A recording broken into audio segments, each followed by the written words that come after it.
Ladies and gentlemen, we are back from hiatus, though we have been back since about 1 week ago, and I kind of just wanted to move forward 1 week so I could review these two episodes combined before the big Corina ep, which is happening in the next episode, which obviously I'll devote one single video to. But anywho, let's just get to the two episodes that I just wanted to talk about very briefly. Nothing that much to talk about since nothing really significant or overly significant that happened within those episodes. Just some nice cool little developments there. We kind of saw Go's Rabifuto opening up to him a bit, helping him out in the Sakuragi Park and actually listening to him during battles. He still kind of has that laid back chill attitude where it's the type of Pokemon that doesn't want to waste time in fun and games and is just there in the background unless someone needs help or goes yelling out a command. What I liked about the Sakuragi Park episode is that we got to see all of Go's Pokemon that he's caught so far in this one episode, seeing how they're divided into different groups and how they interact differently.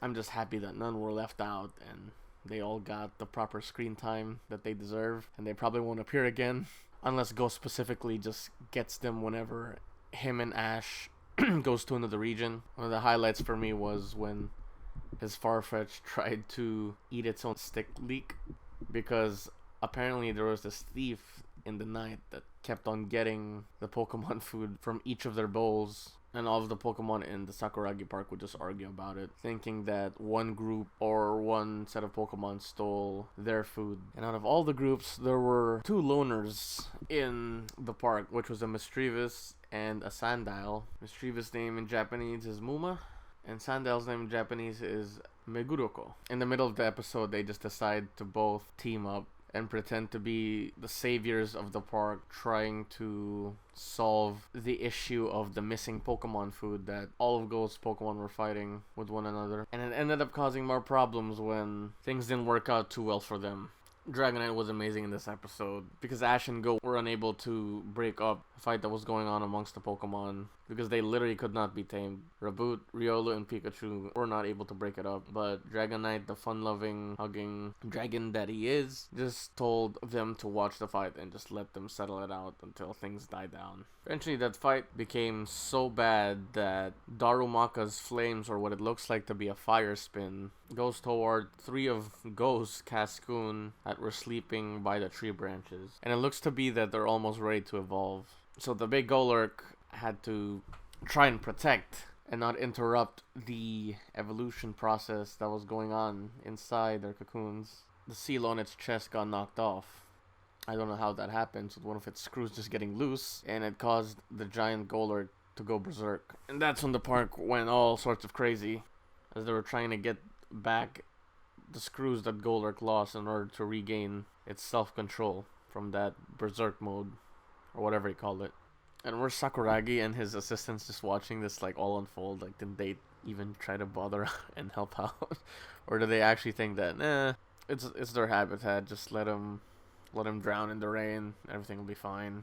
Thankfully, thanks to this incident, it taught all of the Pokemon inside the institute that were fighting to help one another. And they all had to work together to protect the three Cascoon eggs that were still preparing itself to evolve into Dustox. And this episode was trying to teach that, where nothing happens when you just keep fighting with one another, and it'll just cause more problems. But with teamwork, they can possibly help each other out with the problems that they are going through in the park, and they maybe could have eventually find the food stealer that was stealing all their Pokemon food. But in here, they only realized that in the end, and they were able to not only save the park from destruction from Golurk's berserk mode, but also protect the Cascoon that Go was trying to evolve, in which it did evolve into three Dustoxes all at the same time, when every Pokemon in the park tried to keep those two trees together in order to keep those Cascoons still in place.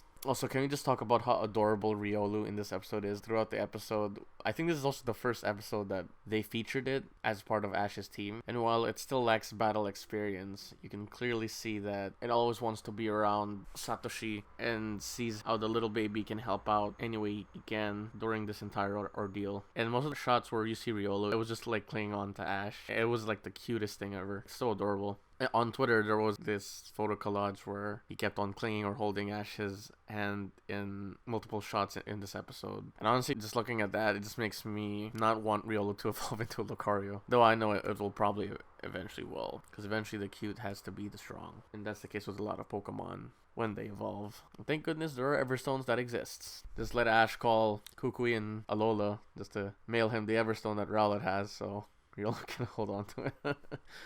But no, I don't think people would like that whatsoever. And it does look like Riolu is 100% obedient to Ash and determined for him to be its trainer. And I can't see how this all develops in future episodes to come. So when everything was cleaned up and everybody is at peace, guess who was the culprit behind all of these food stealings? If you played Sword or Shield and shake those berry trees on the earlier routes or in some early parts of the wild area where you have to go through, I think you might have had an idea that all this time it was Scovet or Scoviet. I don't know really how you pronounce it. I haven't seen the dub yet, though I know it's out on Netflix. Check that out. But Ghost Scoviet was the culprit out of all these Pokemon food thefts. It was keeping it all in a tree. That selfish little runt.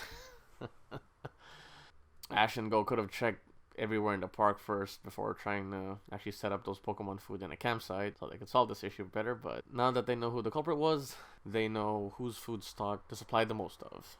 And now we move forward to the Team Rocket quote-unquote break episode and the return of Matori, playing a significant role in this episode as she gives orders to our lovable trio that they are ordered to go on the special break and not required to do any sort of team rocketing on their end. But let's be real, they can't really catch a break.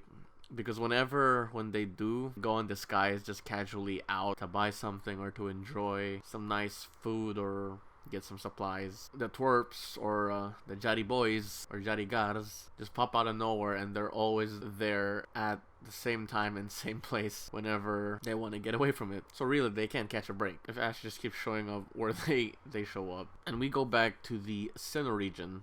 I'm not sure how many times they've been there, but I know that they've been there already before with the Pochomares episode. And this takes place in the resort area, which I can't honestly remember if we've seen that in the initial DP series. But in the games, for those of you that did play Diamond, Pearl, or Platinum, you could only access this area in the post-game within the Battle Zone or Battle Frontier-like area. Gosh, I miss Gen 4. So yeah, Team Rocket was just chilling there, while Ash and Go literally just took a flight from one region to another just to do some fishing to catch the quote-unquote the Lord. And just watching Team Rocket here just made me realize if they really want to catch Pikachu for their own worth, or is it really just a job or an obligation just to please Sakaki or Giovanni? Because when they were temporarily relieved of their duties, there were like so many opportunities where they could just wreak havoc and attempt to catch Pikachu. In fact, I remember when they were in the mall or some sort of city walk like area, they'd pop into the twerps again and they always reply politely to them on where to go and how to find it with "me lads." That's kind of like the joke of this episode with how they talked with them. James helps them like pick a rod, and at one point I forgot exactly what happens, but Jessie literally had Pikachu in her hands and she could have easily just swapped it or just ran away while James was distracting Ash and Go picking out rods. But no, she just gives it back to Ash and then they just part ways casually. So maybe they do really treat this stealing Pikachu thing just as a job. They don't really mean it. They're just here to collect bills and hopefully please Giovanni. But they don't actually want to steal Pokemon, which, not surprised knowing all of their characters' personality throughout the anime over the years. We later then found out that the reason why Matori even made Jessie, James, and Meowth go on a break is because she didn't want any dead weight on her team, aka the Matori Matrix, which they didn't really specifically mention it here, but they seem to look like the same people from they were in Alola. But yeah, Matori was leading the charge and she wanted her own elite group of Rocket members that won't cause problems for her. So as Ash and Go were fishing with a lot of Magikarp and Goldeen catches, which I gotta say is pretty accurate when you fish sometimes in the games, especially in the early games where all you just get is Magikarp or a Goldeen, I think, with using a good rod back in Gen 1 and Gen 2. That or a Tentacool, but I guess they want to go for a more fish route here. And we then discovered that this lord that they were referring to throughout the episode was just a big, giant Magikarp. So it's something similar to what Go encountered when he faced that Golurk in Unova. And I guess these are the type of the Pokemon Go Pokemon where they have sizes with small, large, and just regular size. And I know there's XS and XL because in Let's Go Pikachu and Let's Go Eevee they have those kinds of sizes. So I bet Go will be catching a lot of different sized Pokemon throughout the journey. And I'm surprised because this Magikarp actually put up quite a fight. And Go actually had to battle for once. And out of all the times when it had to battle, it had to be a Magikarp where all it knows is just splash and possibly flail and tackle maybe.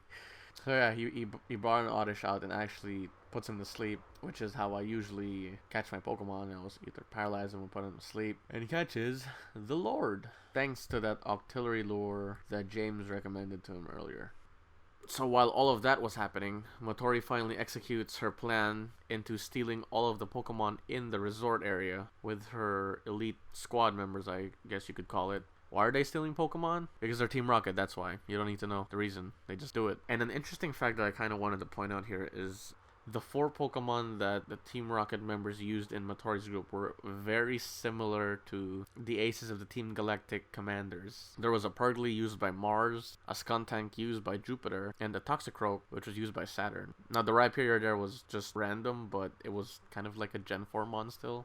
Since they are in Sinnoh, I guess. The Team Rocket members had the MO of, let's use Gen 4 Pokemon. But yeah, that was just a neat little, a possible hidden Easter egg to referencing the Galactic Commanders, but it could be just circumstantial. Or they were just trying to pick the heavyweight looking Pokemon for this battle. And I have to say, the Pokemon Police Force, aka Officer Jenny, they are slow showing up to whenever stuff happens, because whenever they do show up, or when she shows up, everything is come and done, and the bad guys get away. And that's the case here, where even Matori's group were able to get their hands on Pikachu and kept him in a cage.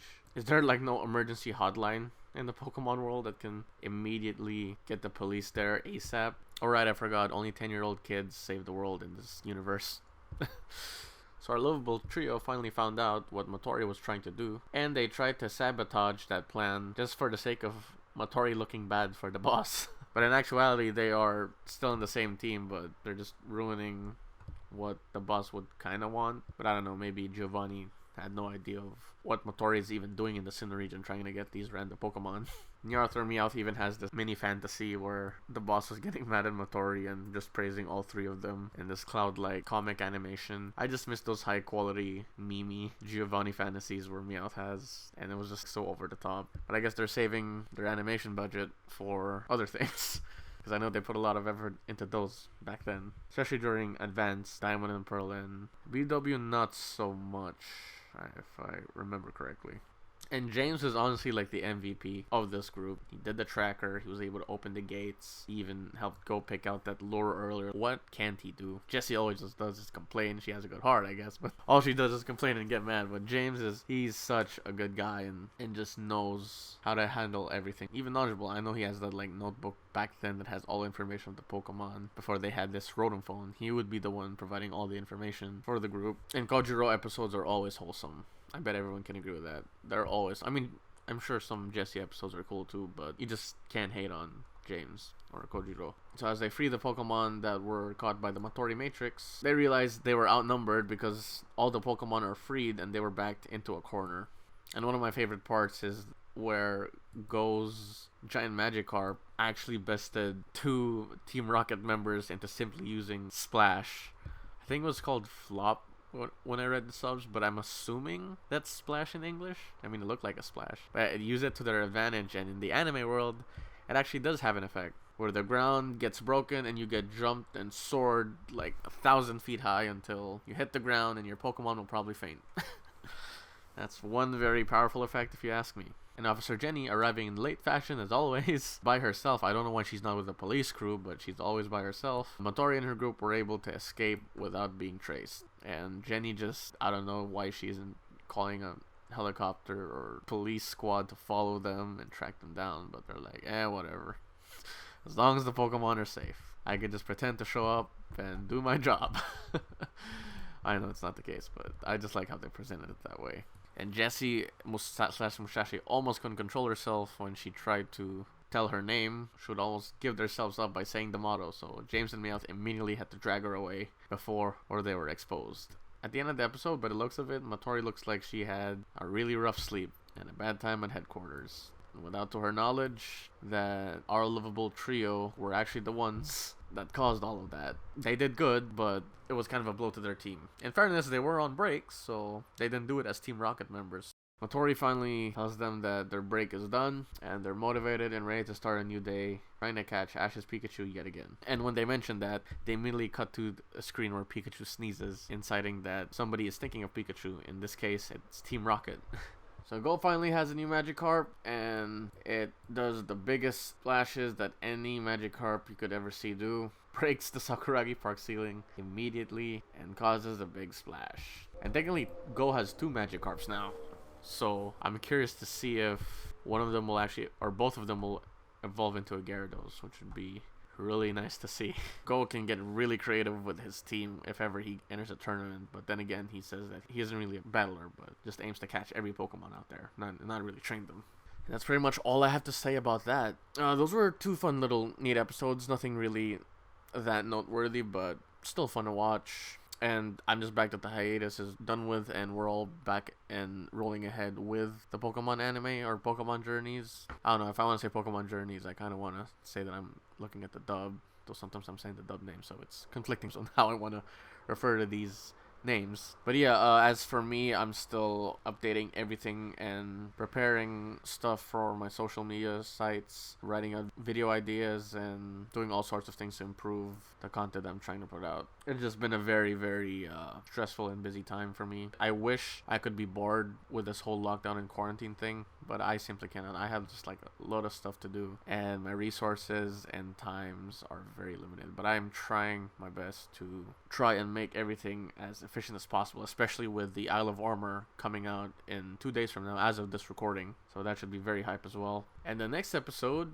is obviously gonna be something that's gonna be talked about a lot. Not only are we gonna see Mega Evolution back, not only are we returning Kalos, but we are also seeing Karina, or Corny, who traveled once temporarily with Ash. And we all know that cameo episodes from past characters are always going to be the best. Can't wait to see how her Lucario interacts with Ash's Riolu and possibly train them to have better aura with one another or something. But yeah, this is going to be very exciting to watch. Seeing if we might get flashback scenes or maybe other Kalos cameos. I mean, we see Prism Tower over there, but I doubt we were going to see Clement or Bonnie, because the anime just likes to tease us like they always do. But it is what it is. Karina and Lucario is going to be there, and that should be enough for this episode to be spectacular. I can't wait. See you guys next week.